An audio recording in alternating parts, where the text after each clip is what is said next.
Hello guys, welcome to the zero to hero. और एक बार फिर से स्वागत है आपका जीरो टू हीरो में, जहां पे हम सुनते हैं बहुत ही कमाल की कहानियां, सक्सेस स्टोरीज को हम यहां पे शेयर करते हैं। और इसके अलावा ऐसे आदमी की हम कहानी या ऐसे व्यक्ति की कहानी हम आपको सुनाते हैं जो सड़क से उठ के आसमान को छूता है, यानी कि जीरो से हीरो बनता है।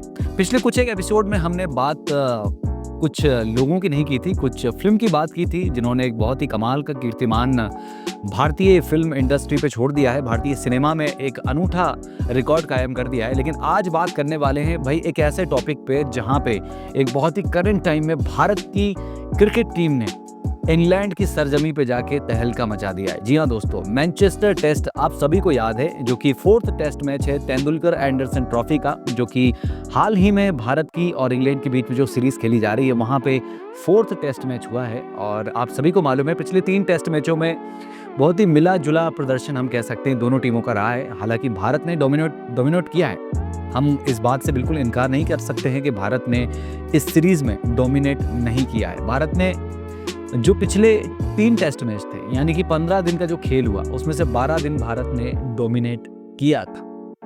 लेकिन कुछ एक गलतियों की वजह से, कुछ निर्णायक पलों में भारत के कुछ गलतियों की वजह से भारत के हाथ से 2 टेस्ट मैच चले गए। यानी कि पहला टेस्ट मैच जो हेडिंग्ले पे हुआ था, वहां पे भारत जीत के एकदम करीब था। 371 रन भारत ने चौथी पारी में इंग्लैंड को चेस करने के लिए दिए थे। यानी अगर आप किसी को बोलोगे कि भाई आप 4th इनिंग में, यानी कि दूसरी पारी में किसी भी टीम के लिए, और मैच की चौथी पारी में अगर कोई टीम आपको 371 रन चेस करने के लिए दे, और वो भी एक दिन में, तो आप कहोगे हाँ भाई मैं इसे ले लेता हूँ। क्योंकि 10 में से शायद 5 बार ऐसा नहीं हो सकता कि कोई भी टीम 371-72 रन बना दे। लेकिन चूंकि इंग्लैंड की टीम को बेसबॉल कहा जाता है, तो भाई बना दिया बेसबॉल ने, 371-72 रन बना के हेडिंग्ले को जीत लिया।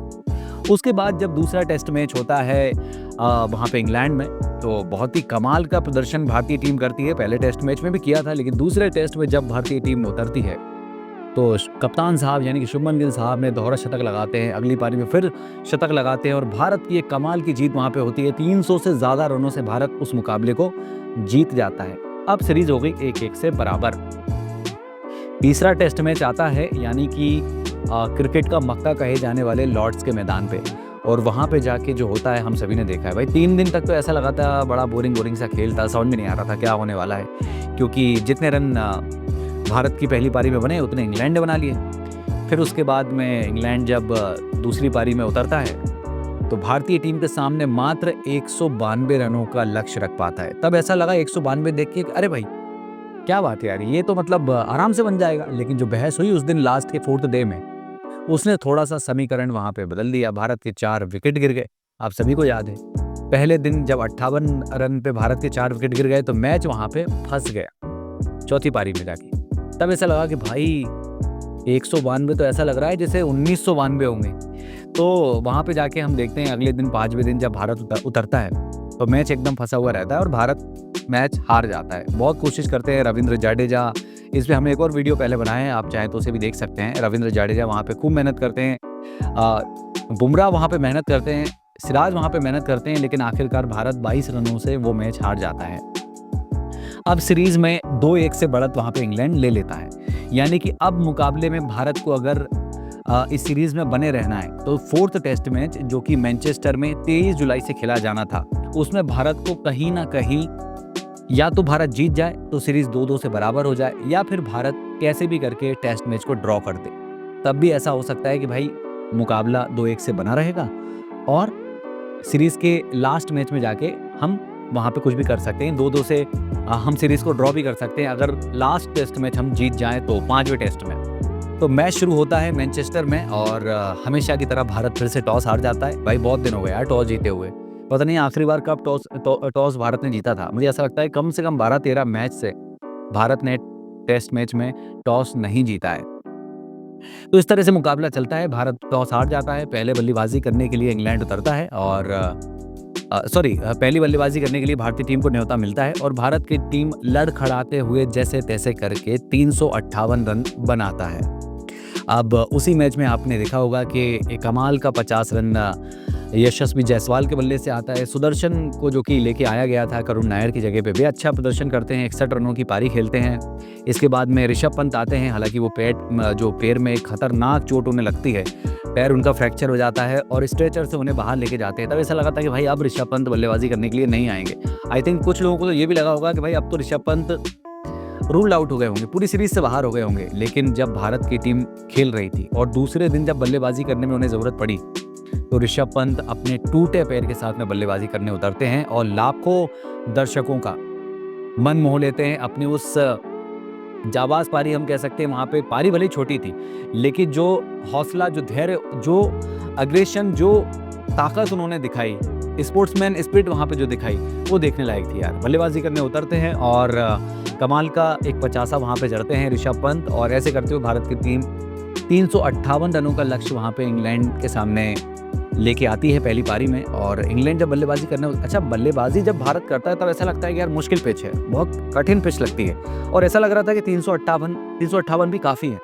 लेकिन जब इंग्लैंड बल्लेबाजी करने उतरता है तो ऐसा लगता है भाई क्या पिच है यार, यहाँ तो 600 बन रहे हैं आराम से।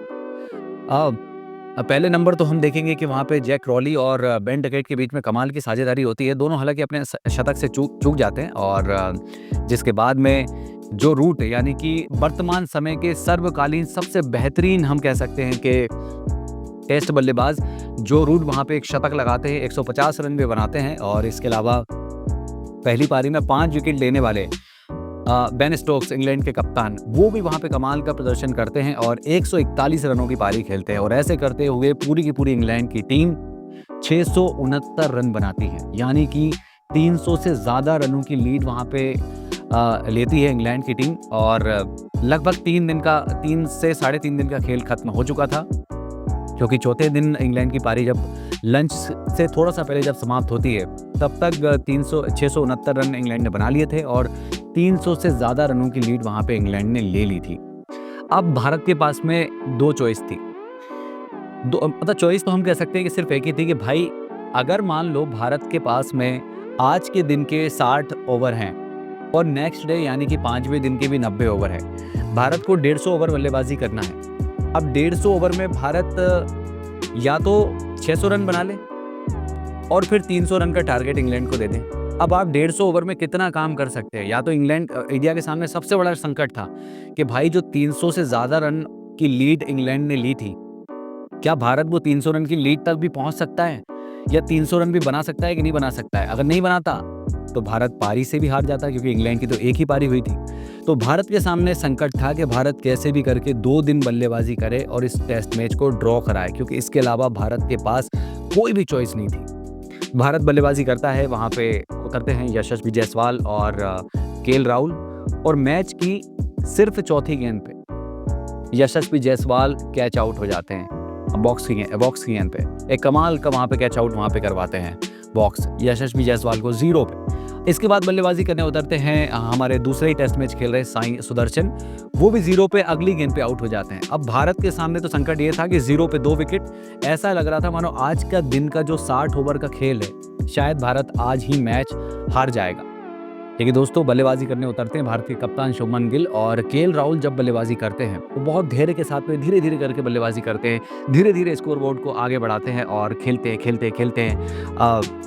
लंच हो जाता है, लंच के बाद में बल्लेबाजी करने उतरते हैं, 2 घंटे बल्लेबाजी करते हैं, धीरे खेलते हैं, धैर्य के साथ में खेलते हैं, रक्षात्मक शॉट खेलते हैं और ऐसे करके टी तक आ जाते हैं। टी के बाद में बल्लेबाजी जारी रखते हैं और दोनों के दोनों उस दिन कोई भी विकेट भारत का नहीं गिरने देते और भारत का स्कोर पहुंच जाता है 174 रन, वही 2 विकेट, यानी कि चौथे दिन का खेल समाप्त, कोई विकेट भारत का नहीं गिरता है।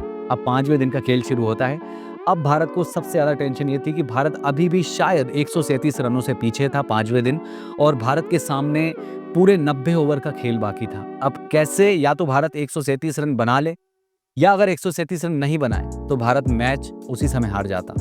बल्लेबाजी करने उतरते हैं शुभमन गिल और केएल राहुल, और दिन का 1 घंटा निकालने की कोशिश थी, क्योंकि गेंद लहरा रही थी, गेंद में स्विंग थी और बहुत ही रणनीति के साथ में, ताकत के साथ में और शक्ति के साथ में गेंदबाजी वहाँ पे इंग्लैंड के गेंदबाज करते हैं। और जैसा कि हमें मालूम है कि इंग्लैंड के कप्तान जो बेन स्टोक्स शानदार फॉर्म में इस समय चल रहे हैं, चाहे वो गेंदबाजी हो चाहे वो बल्लेबाजी हो, अपनी गेंदबाजी से वो प्रभावित करते हैं और जल्दी से आके वे वहाँ पे विकेट निकालते हैं। केएल राहुल वहाँ पे आउट हो जाते हैं, जिसके बाद में एक बहुत बड़ा शून्य वहाँ पे आ जाता है यार, क्योंकि सिर्फ 10 रन से ही अपना टेस्ट शतक भी चूक जाते हैं। इससे पहले सीरीज़ में 2 शतक बना चुके थे, लेकिन शायद तीसरा शतक भी वहाँ पे लगा सकते थे और 90 रन के स्कोर पे आउट हो जाते हैं। थोड़ी देर के बाद में शुभमन गिल अपना इस टेस्ट सीरीज़ में अपना चौथा टेस्ट शतक पूरा करते हैं और 103 रनों की शानदार पारी खेलते हैं। बेन स्टोक्स की गेंद पे भी आउट हो जाते हैं और भारत का स्कोर फिर से थोड़ा-सा ऐसा लगता है कि भाई 200 250 रन पे शायद 225 रन के आसपास आके भारत का स्कोर 4 विकेट हो जाता है और सिर्फ 225 रन ही वहाँ पे बने थे। अब टेंशन थी कि कौन यहाँ पे आके बल्लेबाजी करके भारत को आज इतना ज़्यादा, जो अभी शायद 75 ओवर का खेल बाकी है, 70 ओवर का खेल बाकी है, कौन निकालेगा? क्योंकि ऋषभ पंत पे डाउट था कि वे बल्लेबाजी करने उतरेंगे भी या नहीं उतरेंगे, क्योंकि पहली पारी में तो उतर गए थे, दूसरी पारी में उतर भी पाएंगे या नहीं उतर पाएंगे, और उतरेंगे तो कितना देर वे खेल पाएंगे, क्योंकि ऋषभ पंत वैसे तो बहुत अच्छे डिफेंसिव बल्लेबाज भी हैं, लेकिन जिस कंडीशन में इस समय वो थे वहाँ पे ज़्यादा देर बल्लेबाजी करना आसान नहीं था, क्योंकि उनके पैर एकदम कह सकते हैं कि जो अंगूठा था वो टूटा हुआ था। तो वहाँ पे फेरबदल होता है और 5वें नंबर पे बल्लेबाजी करने के लिए वॉशिंगटन सुंदर को प्रमोट किया जाता है और उनके साथ में बल्लेबाजी करते हैं रविंद्र जाडेजा, जो कि पिछले कुछ मैचों में हीरो थे भारत के और लगातार 4 टेस्ट अर्धशतक भी बना चुके थे इस सीरीज में। 5वें इनिंग में वे हालांकि थोड़ा सा फेल हो जाते हैं और लेकिन लगातार तीसरे टेस्ट मैच में उनका फिर से शानदार प्रदर्शन वहाँ पे जारी रहता है और दोनों बिल्कुल रक्षात्मक शॉट वहाँ पे खेलते हैं, डिफेंसिव शॉट खेलते हैं और भारत का फिर कोई भी विकेट भी दोनों गिरने नहीं देते हैं, आराम से खेलते हैं। लंच हो जाता है, लंच के बाद टी आ जाता है, टी के बाद भी बल्लेबाजी करते रहते हैं और एकदम कमाल का भारत का प्रदर्शन वहाँ पे रहता है और भारत इस टेस्ट मैच को धीरे धीरे करके ड्रॉ की तरफ आगे बढ़ा देता है। दोस्तों, इंग्लैंड की हालत एकदम देखने लायक थी। कहाँ उन्होंने 150 ओवर का जो भारत को खेलने के लिए न्योता दिया था कि भाई 150 ओवर में तो आराम से हम भारत को आउट कर देंगे यार, और चलो भारत ने थोड़े बहुत रन बना भी दिए हमारी लीड के ऊपर, यानी 300, 350, 400 रन बना भी दिए। तो यार 50-60 रन अगर हमें मिलते भी हैं तो हम तो 5 ओवर 10 ओवर में बना देंगे। इंग्लैंड के सामने ये रास्ते थे, लेकिन इंग्लैंड ना तो चौथे दिन ना 5वें दिन एकदम बेअसर रहता है और भारत की बल्लेबाजी को बिल्कुल भी प्रभावित नहीं कर पाता है। शुरू का उस 1 ओवर को छोड़ दिया जाए तो बिल्कुल बेअसर वहाँ पे इंग्लैंड की गेंदबाजी रहती है और मज़ा तो जब आता है दोस्तों जब दिन के खेल में 15 ओवर का समय बाकी रहता है, 15-20 ओवर का समय बाकी रहता है और बेन स्टोक्स से जाके रविंद्र जडेजा को कहते हैं यार शेक हैंड कर लेते हैं यार, यानी कि मैच खत्म करते हैं। हमें ऐसा लगता है कि अब शायद इस मैच का कोई परिणाम नहीं निकलेगा, तो वहाँ पे शेक हैंड के लिए हाथ बढ़ाते हैं। तब रविंद्र जडेजा कहते हैं कि भाई क्यों बढ़ाना हाथ, अभी क्यों मैच को ख़त्म करना है और ये सब मेरे हाथ में नहीं है। दोस्तों, उस समय इंग्लैंड की वो हालत देखने लायक थी, क्योंकि इंग्लैंड नहीं चाहता था कि भारत के उन दोनों बल्लेबाजों का, जो कि 80-85 रन पे बल्लेबाजी कर रहे हैं, रविंद्र जडेजा और साथ में वॉशिंगटन सुंदर, दोनों एकदम अपने शतक के करीब हैं और इंग्लैंड कह रहा है कि भाई हाथ मिलाओ और घर जाओ। तो दोस्तों, ये तो एकदम गलत बात था। इंग्लैंड ने एकदम बहुत ही खराब जेस्चर, पिछले मैच में बहुत अच्छा जेस्चर दिखाया था, मैंने तारीफ भी की थी अपने पिछले वीडियो में, लेकिन यहाँ पे बहुत ही खराब जेस्चर वहाँ पे इंग्लैंड दिखाता है, भारत को मजबूर करता है कि भाई आप हाथ मिलाओ और मैच को ख़त्म करो। विरोध भारत करता है, भारत मना करता है, यानी कि जडेजा वहाँ पे मना करते हैं कि नहीं, पहली बात तो ये सब मेरे हाथ में नहीं है कि मैं मैच को अभी ख़त्म करूँ। और जब आपको सामने से दिखाई दे रहा है भाई कि वी आर बैटिंग ऑन 85 और 90, तो आप कैसे हमें कह सकते हो, और जबकि दिन का अभी 20 ओवर बाकी है, 15 ओवर बाकी है। तो बेन स्टोक्स वहाँ पे पूरी टीम के साथ में ये ऐसे वैसे रिएक्शन दिखाते हैं और पूरी टीम ये कहती है कि अरे भाई क्यों मैच ख़त्म नहीं कर रहे हो, मैच का तो कोई परिणाम ही नहीं है। और वहाँ पे थोड़ा सा और माहौल बनाने के लिए कहते हैं कि लो एक काम करो, ये हैरी ब्रुक्स से गेंद फेंकवाता हूँ मैं, या ये जो रूट से गेंद फेंकवाता हूँ, बेन डिकेट से गेंद फेंकवाता हूँ, इनकी गेंद पे आप शतक बना लो। जडेजा शतक पूरा करते हैं छक्का मार के, उसके बाद हैरी ब्रुक फिर हरकत करते हैं, फिर हाथ बढ़ाते हैं, तब भी भारत कोई उन्हें रिस्पॉन्स नहीं देता है। मज़ा आया यार, ये एकदम जो एकदम 4 गुना ज़्यादा लगाम जो भारत ने वहाँ पे वसूली है ना, उसको देख के एकदम मज़ा आ गया। उसके बाद में दोस्तों वॉशिंगटन सुंदर भी अपना शतक पूरा करते हैं और दोनों ही बल्लेबाज अपना अपना शतक पूरा करते हैं और कमाल का दिन भारत वहाँ पे करता है और लगभग 400 से ज़्यादा रन भारत वहाँ पे बना लेता है। और जैसे ही वॉशिंगटन सुंदर का उस शतक पूरा होता है, भारत अपनी पारी को वहाँ पे ख़त्म करता है, हाथ मिलाता है, दिन के खेल को ख़त्म करता है और इस तरह भारत कई सालों के बाद में मैनचेस्टर पे, यानी इंग्लैंड के लिए कई सालों बाद ऐसा था कि मैनचेस्टर के मैदान पे उनका कोई टेस्ट मैच ड्रॉ हो रहा था, या इंग्लैंड के मैदान पे बहुत दिनों के बाद में ऐसा कोई टेस्ट मैच था जो ड्रॉ हो रहा था। क्योंकि भाई इंग्लैंड तो बेसबॉल है ना, हम तो ड्रॉ के लिए खेलते ही नहीं है। इंग्लैंड तो ऐसा कहता है कि हम तो ड्रॉ के लिए खेलते ही नहीं है, हम तो मैच जीतने के लिए खेलते हैं। और इस तरह से भारत ने एक ऐतिहासिक मैच ड्रॉ वहाँ पे कराया सोचो यार, 300 से ज़्यादा रन से पिछड़ने के बाद में कोई टीम बिल्कुल 2 दिन पड़े हुए हैं, आउट नहीं होती है, लगातार 2 दिन बल्लेबाजी करती है और मैच को ड्रॉ कराती है। I think one of the greatest draw हम कह सकते हैं, वो जो कोलकाता में जो राहुल द्रविड़ और वीवीएस लक्ष्मण ने जो किया था, उसके बाद ऐसा लगा आज भारत के बल्लेबाजों ने वो करके दिखाया है। 3 शतक लगे भारत के इस मैच में। शुभमन गिल ने शतक बनाया, जाडेजा ने शतक बनाया, वॉशिंगटन सुंदर ने शतक बनाया, 90 रन वहाँ पे बनाते हैं केएल राहुल और इस तरह से पूरा का पूरा टेस्ट मैच वहाँ पे ड्रॉ हो जाता है। और अब साइकोलॉजिकल आप देखेंगे तो भारत अभी भी सीरीज में बना हुआ है, यानी कि 4 टेस्ट मैचों में 1 टेस्ट मैच ड्रॉ हो चुका है, 1 भारत ने जीता है, 2 जीते हैं इंग्लैंड ने।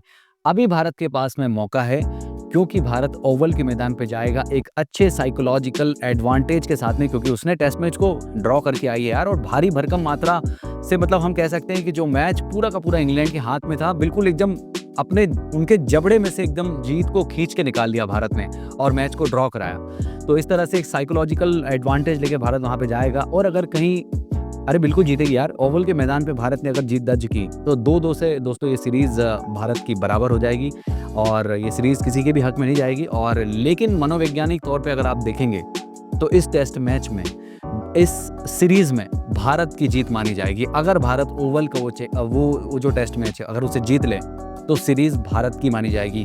एक यंग टीम के साथ में, एक यंग कैप्टन के साथ में भारत की टीम इंग्लैंड की सरजमी पे गई थी और अभी तक चारों टेस्ट मैच में भारत ने कमाल का प्रदर्शन वहाँ पे किया है। हालांकि कुछ एक गलतियों की वजह से भारत 2 टेस्ट मैच हारा है, जो कि हमारे हाथ में था।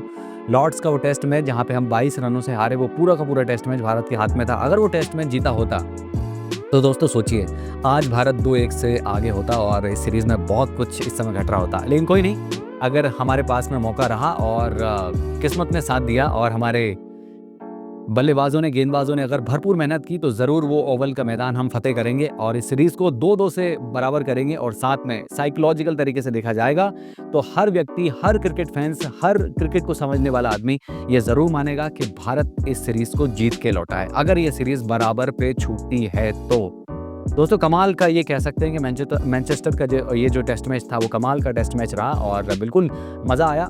आपको इस मैच में कौन सा मोमेंट सबसे ज़्यादा अच्छा लगा वो ज़रूर मुझे कमेंट बॉक्स में बताएं। और अगर ये वीडियो आपको पसंद आया है तो इसे लाइक करें, कमेंट करें और वो सब्सक्राइब का बटन दबा लें यहाँ, ताकि हमें भी मोटिवेट कर सके।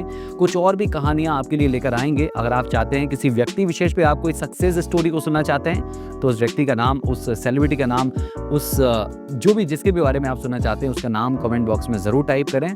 चलिए दोस्तों, मिलते हैं एक और वीडियो में और तब तक के लिए आपको जय हिंद, जय भारत, वंदे मातरम। Thank you so much.